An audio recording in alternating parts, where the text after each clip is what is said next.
Parmi les bienfaits et les caractéristiques spécifiques à ce pays et qui n'existent pas ailleurs, il y a le fait que ce royaume juge selon la loi islamique, selon le Coran et la Sunna, et qu'il applique les peines demandées par la religion. Ceci caractérise ce pays et ne se retrouve nulle part ailleurs si ce n'est en Arabie Saoudite. Allah nous a donc caractérisés par cela et nous a privilégiés parmi beaucoup de ses créatures. Allah a aussi caractérisé l'Arabie Saoudite par le fait que ce pays veille sur les 2 mosquées saintes. Et nous entendons dans certains médias que certaines personnes appellent à l'internationalisation des 2 mosquées saintes, c'est-à-dire que les 2 mosquées saintes soient gérées chaque année par un pays différent.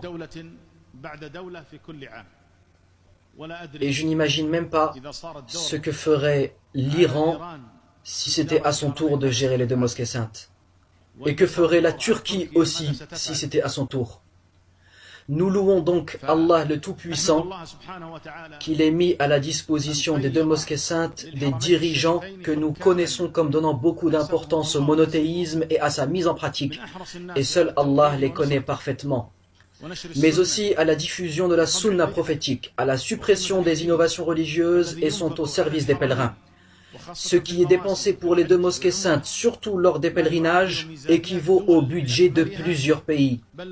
Et même si ces pays s'étaient regroupés, ils ne pourraient pas assurer les dépenses d'une année complète pour la tenue des pèlerinages. Les louanges et la grâce reviennent donc à Allah. Et ceci est un honneur pour nous et nous lui demandons de nous aider dans cette responsabilité et d'aider le serviteur des 2 mosquées saintes, le roi Salman ben Abdelaziz, dans ce qu'il fait, et ainsi que les personnes qui l'assistent à être au service des pèlerins. Et ce qui caractérise aussi ce pays et que l'on ne retrouve pas ailleurs, et que les louanges et la grâce reviennent à Allah, il y a le fait d'ordonner le bien et d'interdire le mal. Et il n'y a pas un seul pays au monde disposant d'un organisme d'État officiel ordonnant le bien et interdisant le mal, et dont le directeur a le statut d'un ministre, comme il est le cas en Arabie Saoudite. Vous aurez beau chercher, mais vous ne trouverez aucun organisme officiel d'État chargé de cela dans un quelconque pays comme il existe en Arabie Saoudite, et à Allah revient la louange.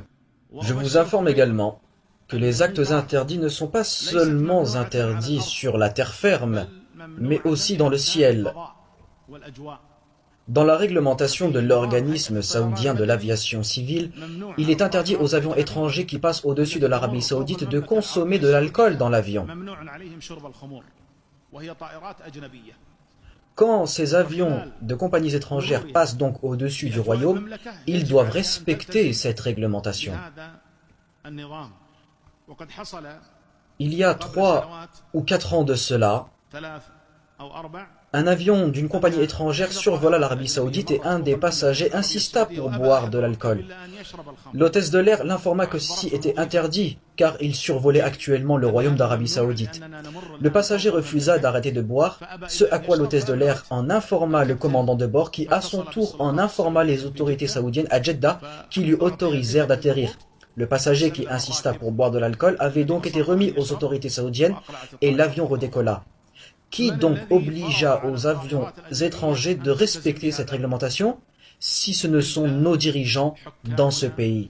Qu'Allah en soit donc loué et qu'il les récompense de la meilleure des manières. Peu de personnes connaissent ces faits, mais au contraire, on ne les diffuse pas et on n'en parle pas.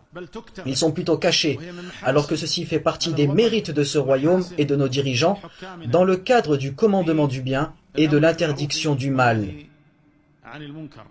Sachez aussi que la compagnie aérienne nationale saoudienne Saoudia retire 9 sièges dans chacun de ses avions effectuant des vols internationaux dans le but d'avoir de l'espace pour prier dans l'avion.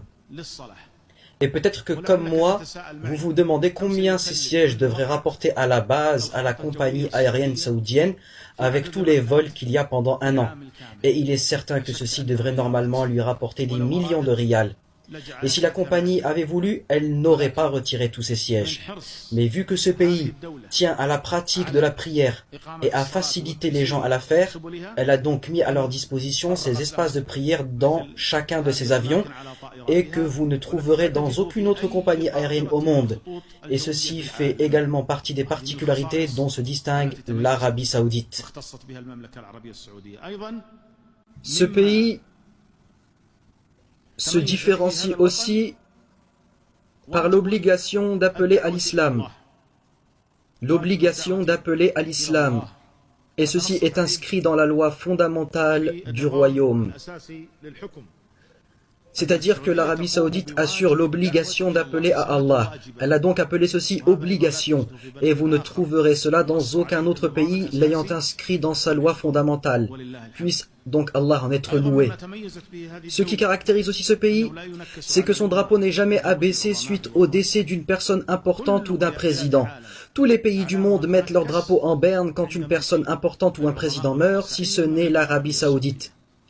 Et vous pouvez aussi voir cela devant le bâtiment de l'ONU suite au décès d'un dirigeant. Les drapeaux de tous les pays vont être abaissés si ce n'est celui de l'Arabie Saoudite sur lequel est écrit qu'il n'y a aucun Dieu ayant le droit d'être adoré si ce n'est Allah et que Mohammed est le messager d'Allah. Ce qui différencie aussi l'Arabie Saoudite, c'est que les magasins ferment quand arrive l'heure de prier, et ceci n'existe pas dans un autre pays. Et ce qui particularise aussi ce royaume, c'est qu'il est demandé à l'étudiante saoudienne qui part étudier à l'étranger d'être accompagnée par un homme de sa famille avec qui elle ne peut pas se marier. Et cet homme reçoit tous les mois un salaire de 7500 riyals saoudiens. Et tout cela est une aide du pays pour ses enfants, garçons et filles, afin de préserver leur honneur et faciliter leurs affaires. Connaissez-vous donc un seul autre pays au monde demandant à une étudiante de son pays qui part étudier à l'étranger d'être accompagnée par un homme de sa famille avec elle ne peut pas se marier? Vous n'en trouverez aucun autre. Et ceci fait aussi partie des particularités et de ce que réalise ce pays. Ce qu'il y a aussi de spécifique à l'Arabie Saoudite, c'est que ses dirigeants respectent les savants religieux. Vous verrez donc le serviteur des deux mosquées saintes, qu'Allah le préserve, visiter chaque semaine les théologiens. Assis à sa droite, l'honorable Mufti général du royaume, et assis à sa gauche, le grand savant Salih al-Fawzan, ainsi que les autres théologiens. Et ceci chaque semaine. Connaissez-vous donc un seul autre pays dont le dirigeant accueille et invite les savants religieux de la sorte? Non, il n'y en a pas. Et ce qui fait aussi de l'Arabie Saoudite un pays pas comme les autres, et qu'Allah a rendu unique, il y a le fait que la nationalité saoudienne n'est donnée qu'à un musulman. Une personne qui fait donc une demande de nationalité saoudienne, il lui est demandé parmi les conditions qu'elle soit musulmane. Alors que les autres pays n'ont pas cette condition. Et ceci fait partie des acquis que l'Arabie Saoudite a refusé de changer face aux demandes de l'ONU qui appelle à la liberté religieuse dans certains de ses articles. L'Arabie Saoudite avait alors répondu qu'il n'y a pas de liberté religieuse dans le royaume, mais que la seule religion c'est l'islam, et que seul un musulman pouvait avoir la nationalité saoudienne. Et ce qui caractérise encore ce pays, et qu'Allah a distingué, gloire à lui et élevé soit-il, c'est que les partis politiques sont interdits. Nous n'avons pas chez nous de partis politiques et d'élections présidentielles. Nous avons au contraire une seule communauté, un seul groupe et un seul dirigeant. Le serviteur des deux mosquées saintes est notre chef, qu'Allah le préserve, et les responsables parmi les théologiens et les gouverneurs représentent la communauté des musulmans étant autour du chef du pays, et nous sommes avec eux. Nous n'avons pas de parti politique comme le parti Intel ou le parti de la justice, du développement ou de la renaissance. Et comme le dit Allah dans le sens rapproché du verset, chaque parti se réjouissant de ce qu'il avait. Les partis politiques se disputent pour leur parti et non pour la religion. Ils s'allient et s'opposent selon leur parti et non selon la religion ou pour le bien de l'islam. Ils aiment une personne si elle est en accord avec leur parti et la détestent si elle ne suit pas leur idéologie. Les partis politiques sont donc interdits en Arabie Saoudite et nous n'avons qu'un seul groupe, qu'Allah soit loué. Ce qui caractérise aussi l'Arabie Saoudite, c'est que le Coran est étudié dans ses écoles, du primaire jusqu'à la fin des études universitaires.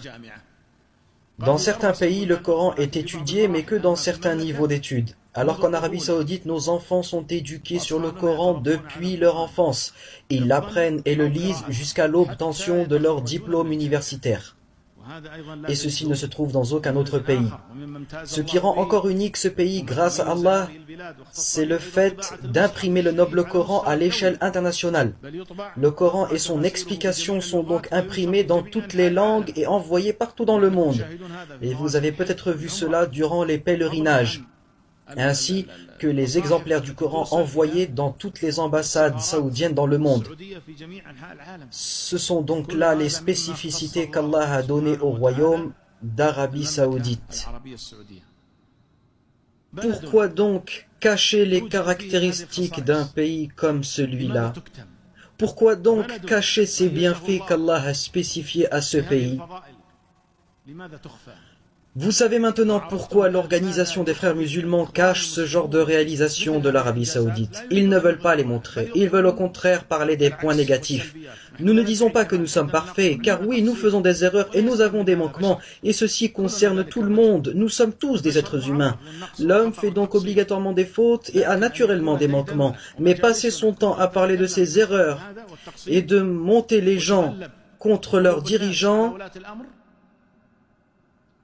Malheureusement, quand vous regardez les réseaux sociaux, et surtout Twitter, vous y verrez cela. Il y a certains mots-clés, hashtags, qui sont lancés dans le seul but de pousser les gens à être contre ce pays, de savoir ce que les gens en pensent et en disent, de les pousser à propager ces erreurs et qu'ils en parlent entre eux.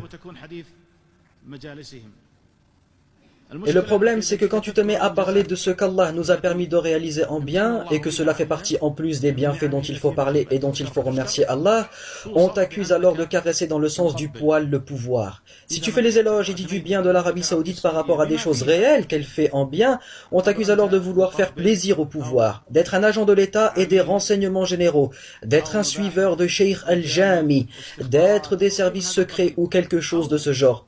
Ou comme nous entendons tout le temps dire, un tel travaille avec l'État. Qui donc a poussé certains des jeunes à réfléchir comme ça? La personne qui dit donc que du bien de cet État est traitée de flatteur et de collaborer avec l'État. Alors oui, je suis avec l'État, et où est le problème? C'est au contraire un honneur pour moi. La personne qui t'accuse donc ainsi, dis-lui que tu es fier de travailler avec cet État et de le soutenir. Mais toi qui t'es écarté de nous, pour qui travailles-tu en fait? Pour la Turquie? Ou pour l'Iran? Ou pour l'organisation terroriste des frères musulmans? Pour qui travailles-tu en réalité? À qui as-tu fait allégeance? Retourne-lui donc la question.